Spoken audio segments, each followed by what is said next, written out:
દોડતા દોડતા બોય નીચે આવ્યા તો બા તો ખુરશી ઉપર બેઠા બેઠા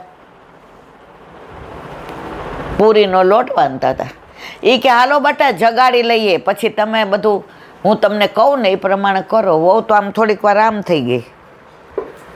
બા તમને ચિકનગુનિયા થયો તો ને, એ ચીકણો છે ને મારા ચીકણા એને કાઢી મૂક્યો.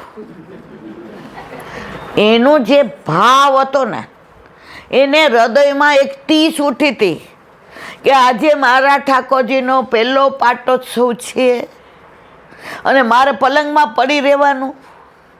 અને વહુ કે આપણે બીજે પધરાવી દો. હવે પાટોત્સવના દિવસે બીજે પધરાવું ગમે મારા વાલા? તમને કહેજો તો. જે ખરેખર વૈષ્ણવ હોય ના ગમે, બાકી જે એવું માનતા હોય કે આ મૂર્તિ છે લે નાખા. અને સવારે જગાવ્યા, વહુએ આવી ગઈ, દીકરોય નાઈને આવી ગયો. વહુ નાટક કરતાં કરતાં આવી હતી, ઠાકોરજીને જગાવ્યા અને વહુ બેઠી સ્ટૂલ ઉપર અને બા બેઠા નીચે. જેને ચિકનગુનિયા થયો તો નીચે બેઠા. જાગે કૃપા નિધાન લાડીલી લલનવર કુંજ નિકુંજમાંથી પધારો. અને ઠાકોરજીને જગાવીને ગોદમાં લીધા અને ઠાકોરજીની સામો જોઈને એવા મંદ મંદ મુસ્કે. હા, આજે 1 વર્ષના થઈ ગયા એટલે કેવા રાજી પડ્યા છો. મને ખબર છે થોડીક વાર મને કેવો વિરહ કરાવ્યો, પણ એ વિરહની અંદર જ આપ મને કેવી કૃપા કરી. હાથ પકડીને અહીંયા લઈ આવ્યા ને, સાક્ષાત છો. વલ્લભે કીધું છે કે આપ સાક્ષાત પુષ્ટિ પુરુષોત્તમ છો. પહેલે જ વર્ષે મને જતાવી દીધું કે આપ કોઈ મૂર્તિ નથી, આપ સાક્ષાત પુષ્ટિ પુરુષોત્તમ છો. અને મંગળા કરી અને સાસુએ કહ્યું, બેટા તમારે હવે ક્યાંય બહાર જતા હતા? તૈયાર થયા? કારણ કે ઓલી તો ક્યાં તૈયાર થઈ ગઈ હતી કે ઠાકોરજીને બીજા વૈષ્ણવ ત્યાં પધરાવી અને આપણે પિયર વયા જઈએ.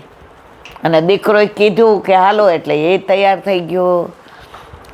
સાસુએ કીધું, બેટા તમારા ઘરે કાંઈ પ્રસંગ હોય તો જાઓ, ઠાકોરજીનું મારા જેટલું હું મારા ઠાકોરજી જેટલું કરી લઈશ.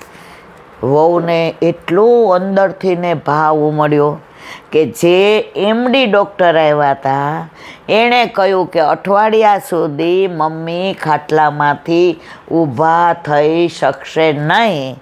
એ બા 10 મિનિટ અંદર બાથરૂમમાં ગયા, 20-25 મિનિટ નાહીને બહાર આવ્યા અને અત્યારે મારા કરતાં પણ વધુ સ્ફૂર્તિથી ને ઠાકોરજીને લાડ લડાવે છે. બાના પગ પકડી લીધા. મમ્મી, અત્યાર સુધી હું એવું માનતી હતી કે તમે દેવલાની પૂજા કરો છો. ઇન્ડિયાના માણસો, કારણ કે એ બોર્ન એન્ડ બોટઅપ ક્યાં થઈ હતી? અમેરિકામાં. એટલે એ બધું શું ચર્ચ ને મૂર્તિ પૂજામાં નહીં માનવું ને એ બધામાં જાતી હતી. એટલે વલ્લભે કહ્યું ને, દુસંગ લાગતા વાર લાગતી. એને સમજાઈ ગયું કૃષ્ણ હતા નહીં, કૃષ્ણ છે અને છે જ. એણે કહ્યું, બા હવે તમે ઠાકોરજીની ચિંતા કરતા નહીં. કાલ સવારે તમે નહીં હો, તમે 100 વર્ષના થવાનો છે, કારણ મારે તમને અમેરિકા લઈ જવાના છે. સાસુ મનમાં કે જેના દી ફર્યા હોય અમેરિકા જાય. પણ તમારા પછી ઠાકોરજી ઘરની બહાર નહીં જાય, મારા માથે બિરાજશે. સાસુએ કીધું કે 1 વર્ષમાં તો તે કેવી કૃપા કરી. અને ઠાકોરજીનો પાટોત્સવ હતો. બાએ કીધું, બેટા તને અનુકૂળતા હોય તો આપણે મુઠ્ઠી મગનો મનોરથ કરીએ. સૌરાષ્ટ્રમાં મુઠ્ઠી મગનો મનોરથ એટલે વૈષ્ણવને બોલાવવાના અને પાતર લેવડાવવાની. આજે આ ગીતાબેને બધાને બોલાવ્યા, બરાબર. પાતર એટલે કાંઈ 2 શાક ને દાળ ને ભાત ને રોટલી ના મારવાલા, જે અનુકૂળ હોય એ તમે ટૂંક વૈષ્ણવને લેવડાવો. સૌથી મોટો મનોરથ કયો છે? વૈષ્ણવને પ્રસાદ લેવડાવવાનો. બીજું કાંઈ થાય કે ન થાય? તો એવો આજે કેવો મથુરાનાથજીનો પાટોત્સવ અને આમના ઠાકોરજીનો પાટોત્સવ. તો પાટોત્સવ દુનિયામાં બધાય વૈષ્ણવના ઘરે નથી આવતો. જેના ઉપર વલ્લભની વિશેષ કૃપા હોય એના ઘરે જ પાટોત્સવ આવે છે. સાચું કે ખોટું? આજે 70-75 વર્ષના છે અને તોય કાલે કે ભૂલી ન જતા હો, મારા ઘરે આવજો. એ હરખ હતો. આજ સાડી નવી પહેરી શું બોલ્યા? લે, મારા ઠાકોરજીનો પાટોત્સવ છે. સવારે ઉઠો ને ત્યારથી આખો પર્પસ જિંદગીનો એ મારા ઠાકોરજીનો પાટોત્સવ છે. કોઈનો ફોન આવે, કેટલા વાગે આવવાનો છે બેન? પાટોત્સવ છે, સજ વહેલા આવજો ને, રસિયા ગાશું. ઈલાબેન તો આમે મોડા આવે છે. આપણી છાપ જ એ છે કે આપણે મોડા જોઈએ, પણ મારી મજબૂરી એ છે મારા વાલા, હવે થોડીક તબિયત અને ઉંમર. અમે લોકો 2:45 પ્રસાદ લઈએ, બરાબર? હવે સવારે 4:45 જાગ્યા હોઈએ એટલે 3, 3:15 અડધો-પોણો કલાક આડા પડીએ ને તો જ, નહીં તો ઊભું નથી થવાતું. હવે થોડીક તકલીફ મને ને એમને બેયને, એટલે હવે ના જ પાડીએ છીએ. પહેલાં તો રોજ ક્યાંક ને ક્યાંક જવાનું, હવે ના. આ તો ના જ પાડે છે કે મારાથી હવે બપોરે આરામ ન કરું ને તો હું હાવ આવી રહું છું. એટલે બધાને કહીએ છીએ કે અમે 5 વાગે આવશું, અને મારાથી 5 વાગ્યા પહેલાંમાં અડધો-પોણો કલાક અમે આડા પડી જ જઈએ છીએ, કારણ કે નથી હવે ઉંમર, અને સવારે 4:45 જાગ્યા હોઈએ. તો આજે સવારથી ને તમારા ઘરે ઠાકોરજી બિરાજે, તમારા મનમાં કઈ વાત આવી વધુમાં વધુ? મારા ઠાકોરજીનો પાટોત્સવ, મારા ઠાકોરજીનો પાટોત્સવ. નંદ કે આનંદ ભયો, જય કનૈયા લાલ કી. નંદ કે આનંદ ભયો, જય કનૈયા લાલ કી. નંદ કે આનંદ ભયો, જય કનૈયા લાલ કી. હાથી દિए ઘોડા દિए और दिए पालकी. हाथी दिए घोड़ा दिए और दिए पालकी. नंद के आनंद भयो, जय कन्हैया लाल की. नंद के आनंद भयो, जय कन्हैया की. बरसाने को आयो भले आयो, भले आयो. बरसाने से टीको आयो, भले आयो, भले आयो. युवानों को लाडू पेड़ा, बुढ़न को लापसी. युवानों को लाडू पेड़ा, बुढ़न को लापसी. नंद के आनंद भयो, जय कन्हैया लाल की. नंद के आनंद भयो, जय कन्हैया लाल की. दाऊ जी को भैया आयो, जय कन्हैया लाल की.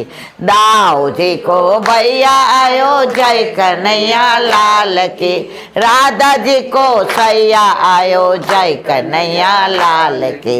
राधा जी को सैया आयो, जय कन्हैया लाल की. नंद के आनंद भयो, जय कन्हैया लाल की. नंद के आनंद भयो, जय कन्हैया लाल की. नंद के आनंद भयो, जय कन्हैया लाल की. नंद के आनंद भयो, जय कन्हैया लाल की. नंद के आनंद भयो, जय कन्हैया लाल की. हाथी घोड़ा पालकी. नंद के आनंद भयो, जय कन्हैया लाल की. नंद यशोदा लाल की जय. ચલો હવે ઊંઘ આવતી હતી એની ઊંઘ ઉડી ગઈ હશે, હું માનો ત્યાં. બોલો વલ્લભાધીશ કી જય. ના ઘણા જેવું સ્ટાર્ટ થાય એટલે આમ. હવે એક મથુરાનાથજીનો સુંદર પ્રસંગ. જ્યારે બટવારા પડ્યા ઠાકોરજીના, ત્યારે એક વહુજીના માથે બાલકૃષ્ણજીનું સ્વરૂપ પધરાયું. વર્ષો પહેલાંની વાત છે. હવે એમની આસક્તિ શેમાં હતી? મથુરાનાથજીમાં. અને એમના માથે કયું સ્વરૂપ ગુસાઈજીએ પધરાવી દીધું? બાલકૃષ્ણજી. હવે બાલકૃષ્ણનું સ્વરૂપ તો બાળ સ્વરૂપ, હાથમાં લડવું, નવનીત પ્રિયાજીને માખણ અને બાલકૃષ્ણજીને લડવા. હાથ એક આમ હોય ને એક આમ હોય. હવે એમને ક્યાં 4 આયુધ આવે? હવે મથુરાનાથજીને તો ચતુર્ભુજ સ્વરૂપ. ચતુર્ભુજ કે દ્વિ? મને ખબર નથી, કેજો.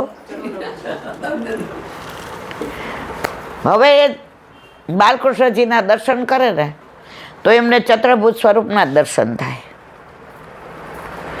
તો ખરેખર મથુરાનાથજી બાલકૃષ્ણજીના સ્વરૂપમાં એને દેખાવા માંડ્યા.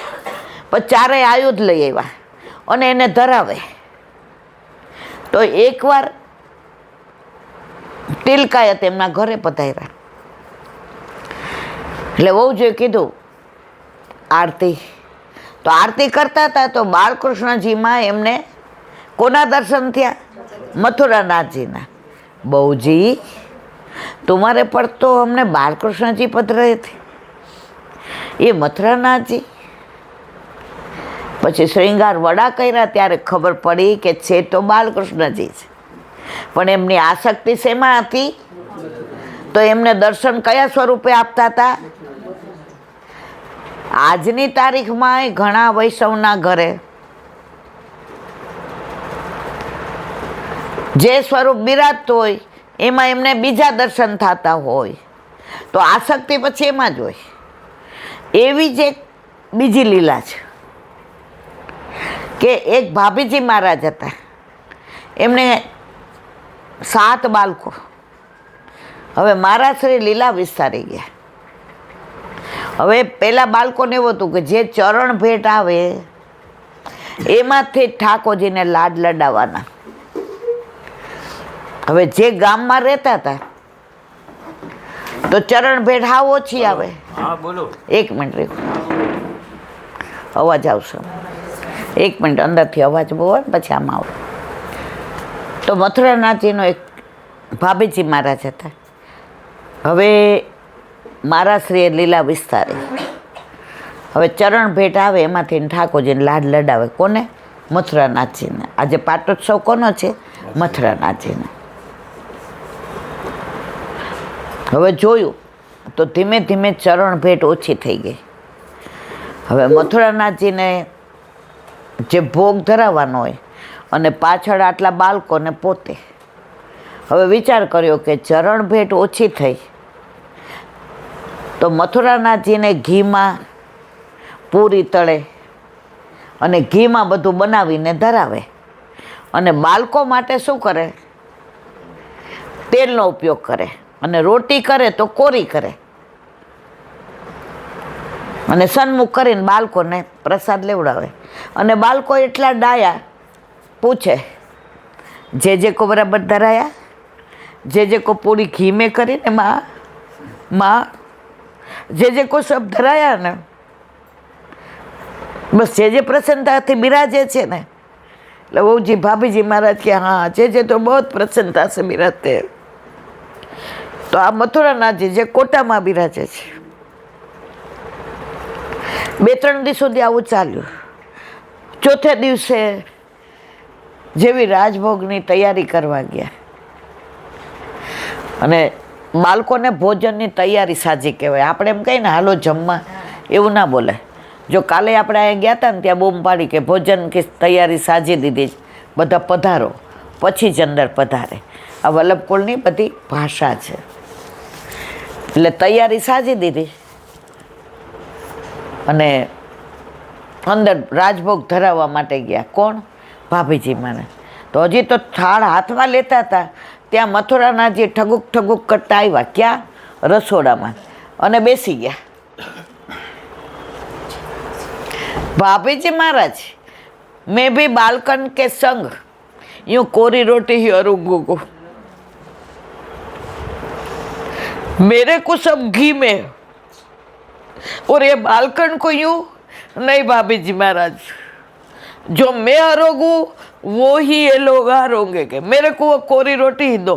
अरे भाभी जी महाराज કેટલું સમજાયું મારા વાલા, આપ ફૂલથી વધુ કોમળ છો, આપ માખણથી વધુ કોમળ છો, આપના મુખમાં આ કોર ના દેવાય.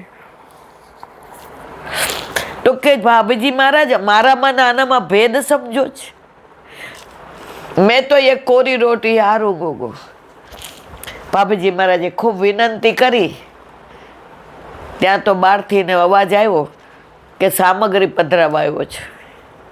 સામગ્રી આવી બીજે દિવસે એટલી ચરણ ભેટ આવવા માંડી કે બધાયના માટે થઈને ઘીમાં જ બધું થવા માંડ્યું.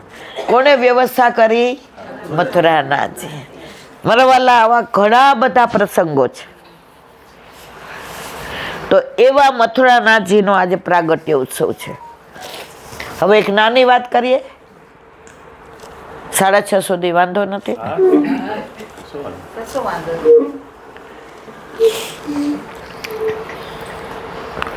ઘણી વાર કેવું છે કે આપણે સેવામાં હોઈએ તો ચિત્ત ક્યાં હોય છે? મારી વાત કરું, તમને બધાને વંદન. તમારા બધાનું તો સેવામાં રહેતું હશે. બાકી ઠાકોરજી ગોદમાં હોય તો વિચાર તો લૌકિક જ બધાને આવતા હોય છે. આપણે તનથી ઠાકોરજી સાથે હોઈએ છીએ, પણ મન તો આપણું ક્યાંનું ક્યાંય ભમતું હોય છે. અને ઘણાય તનથી ગમે ત્યાં હોય, પણ મનથી તો ઠાકોરજી સાથે જ હોય છે. એનો નાનો દાખલો જે આપ્યો હતો.